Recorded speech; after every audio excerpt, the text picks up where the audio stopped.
안녕하세요. 현수의 재테크입니다. 가끔 투자하는 사람들의 포트폴리오를 보다 보면 나스닥 100과 S&P 500을 반반 섞어서 투자하는 경우를 볼 수 있습니다. QQQ, VO를 1대1로 가져가거나 연금저축이나 ISA에서 나스닥 100과 S&P 500을 1대1로 가져가는 거죠. 아직 주식 투자에 익숙하지 않은 투자자들에게서 많이 보이는 것 같고, 아마도 이유는 나스닥도 좋은 것 같고 S&P 500도 괜찮은 것 같은데 뭘 고를지 잘 모르겠으니까 그냥 반반 섞어서 사자, 이런 심리가 아닐까 싶습니다. 마치 짬짜면이나 양념반 후라이드 반처럼 좋은 것 두 개 중에 고르기 어려울 때 선택하는 가장 쉬운 방법 같은 거죠. 나스닥의 성장성과 S&P 500의 안정성을 모두 잡으려는 합리적인 선택 같지만, 이 조합에는 숨겨진 함정이 있습니다. 나스닥과 S&P 500이 궁합이 그렇게 좋다고 볼 수는 없는 거죠. 나스닥 100에 포함된 대부분의 종목, 그러니까 100개 중에 88개가 S&P 500에 포함되어 있기 때문에 나스닥 100과 S&P 500을 사면 중복 투자가 됩니다. 물론 나스닥과 S&P 500에 같이 포함되어 있는 종목의 비중을 많이 가져갈 수 있기 때문에 아무런 의미가 없다, 이렇게 볼 수는 없지만, 그래도 분산 투자 효과를 기대하기는 어렵습니다. 분산 투자 효과를 얻으려면 상관관계가 낮은 상품을 조합해서 투자해야 하기 때문이죠. 여기 종목들을 보면 엔비디아나 애플, 마이크로소프트, 아마존, 브로드컴 같은 것들은 S&P 500에도 들어있고 QQQ에도 들어있기 때문에 겹치는 부분들이 많습니다. 결국 QQQ와 스파이 조합은 의도치 않게 빅테크 기업에 대한 집중도를 극도로 높이는 결과를 낳을 수 있는 거죠. QQQ를 투자한다는 사람은 아마도 기술주나 성장주 중심의 투자를 통해서 높은 수익률을 얻으려고 하는 투자자겠죠. 그래서 오늘은 QQQ와 같이 투자하면 좋은 상품을 한번 찾아보겠습니다. 여기서는 채권이나 금 같은 상품은 제외하고 주식 중에서만 한번 살펴볼 생각입니다. 먼저 미국 내에서 다른 팩터나 다른 규모로 분산하는 방법이 있겠습니다. QQQ가 대형 성장주에 치우쳐 있으니까 가치주나 소형주와 같이 투자하면 효과가 있을 수 있겠죠. 가치주의 대표로는 슈드나 VTV 같은 상품들이 있겠습니다. VTV는 뱅가드 밸류 ETF로 S&P 500 내 가치주들만 모아놓은 ETF입니다. 슈드는 예전부터 QQQ와 가장 많이 대비되는 ETF 중에 하나입니다. QQQ는 기술주 중심이지만 슈드는 재무가 탄탄하고 꾸준히 배당을 지급하는 미국 가치주 100개에 투자하는 상품이죠. QQQ와 종목 중복이 거의 없고 성장과 가치의 밸런스를 맞추는 데 도움이 될 수 있습니다. 이번엔 소형주에 대해서도 한번 살펴보죠. QQQ는 대형 성장주에 치우쳐져 있으니까 소형주와 조합하면 좋은 결과를 낼 수도 있습니다. 소형주에는 IWM, AVUV 같은 상품들이 있고, IWM은 러셀 2000 지수에 투자하는 겁니다. 소형주는 대형주와 다른 경기 사이클을 타는 경우가 많아서 포트폴리오 분산에 도움이 될 수 있습니다. AVUV는 소형주 중에서도 가치주에 집중하는 ETF니까 QQQ와는 가장 거리가 먼 영역이라고 할 수 있겠습니다. 이번엔 아예 미국을 떠나볼 수도 있습니다. QQQ는 100% 미국 기업에만 투자하니까 미국 시장이 전체적으로 하락할 때 위험을 분산시키기 위해서 다른 국가에 투자하는 거죠. VXUS 같은 경우는 미국을 제외한 전 세계 모든 주식, 선진국과 신흥국을 모두 포함해서 투자하는 상품입니다. 미국 시장의 위험을 해지하는 가장 손쉬운 방법이 될 수 있습니다. VEA 같은 경우는 미국 제외 선진국, 유럽, 일본, 캐나다 등에 투자하는 상품입니다. VWO 같은 경우는 신흥국, 중국, 인도, 대만, 브라질 등에 투자하는 상품이죠. 이제 상관관계 분석을 통해서 어떤 상품과 조합하는 것이 좋을지 한번 보겠습니다. QQQ와 스파이는 상관관계가 0.92입니다. 움직임이 거의 같다는 거죠. 이런 상품 두 개를 가져가면 분산 투자 효과를 기대하기는 어렵습니다.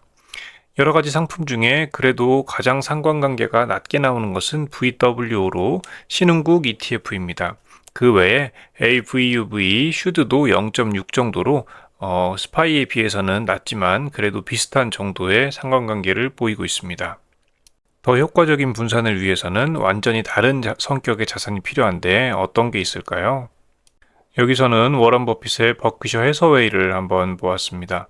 기술 성장주의 상징인 QQQ와 전통적 가치 투자의 대명사인 버크셔 해서웨이.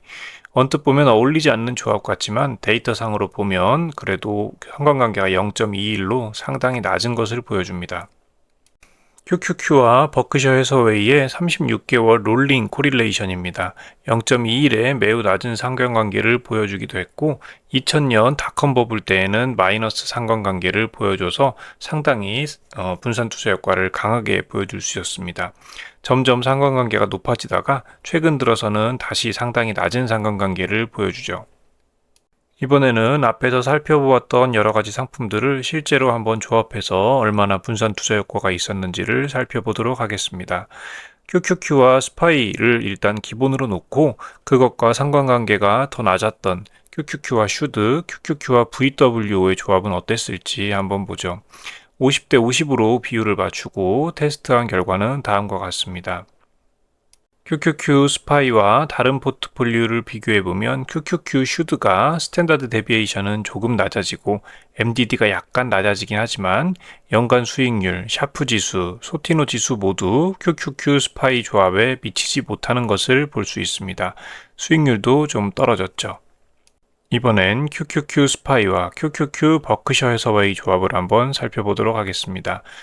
두 포트폴리오 모두 수익률은 17.75%로 같지만 스탠다드 데비에이션이 16.51에서 15.63%로 감소했고 MDD도 감소했습니다. 샤프 지수와 소티노 지수도 모두 좀 높습니다. 여기서 비교한 조합 중에서는 가장 효율적인 조합이었습니다. 수익률은 떨어뜨리지 않고 안정성을 높였으니까요. 이번에는 50대 50 말고 좀 더 효과적인 비율이 있을지 한번 찾아보겠습니다. 포트폴리오의 적절한 비율은 내 투자 목표에 따라 달라집니다. 최고의 수익률을 내는 것을 목표로 할지, 최고의 샤프 지수를 찾는 것을 목표로 할지, 최소 변동성을 목표로 할지 등 여러 가지 목표가 있죠. 이 에피션트 프론티어는 주어진 위험 수준에서 최고의 기대 수익률을 얻을 수 있는 포트폴리오 조합들을 연결한 곡선입니다. 이 곡선상에서 투자자는 자신의 위험 감수 성향에 맞는 최적의 QQQ와 버크셔 비율을 선택할 수 있습니다. 곡선을 보시게 되면 X축은 표준 편차, 그러니까 위험을 보여주고 Y축은 수익률, 성과를 보여줍니다. 최고의 샤프 지수를 위해서는 QQQ와 버크셔를 7대 3 정도로 조합하는 것이 좋았습니다. 최고의 샤프 지수라는 것은 위험 한 단위당 가장 높은 수익을 기대할 수 있는 조합을 뜻합니다.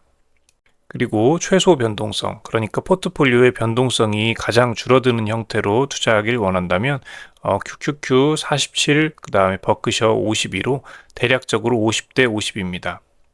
50대 50의 비율로 투자한 것은 아까 앞에서도 봤죠. QQQ 스파이 조합과 비교했을 때 수익률이 연간 17% 정도로 절대 떨어지는 수익률은 아닙니다.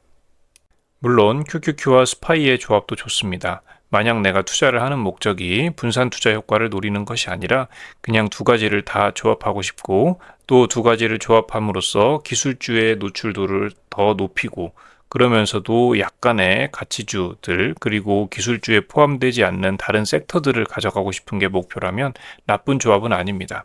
그렇지만 분산 투자를 해서 포트폴리오 이론의 효과를 누리기 위해서 투자를 한다면 QQQ와 스파이보다는 다른 ETF와의 조합, 여기서는 특히 버크셔와 조합이 더 괜찮다는 것을 확인했습니다. 버크셔는 ISA나 연금저축에서 투자가 안 되는 상품이긴 하지만 해외 직접 투자를 하는 투자자라면 QQQ와 좋은 조합이 되지 않을까 싶습니다. 오늘은 여기까지고요. 시청해 주셔서 감사합니다. 여러분의 성공적인 투자를 기원합니다.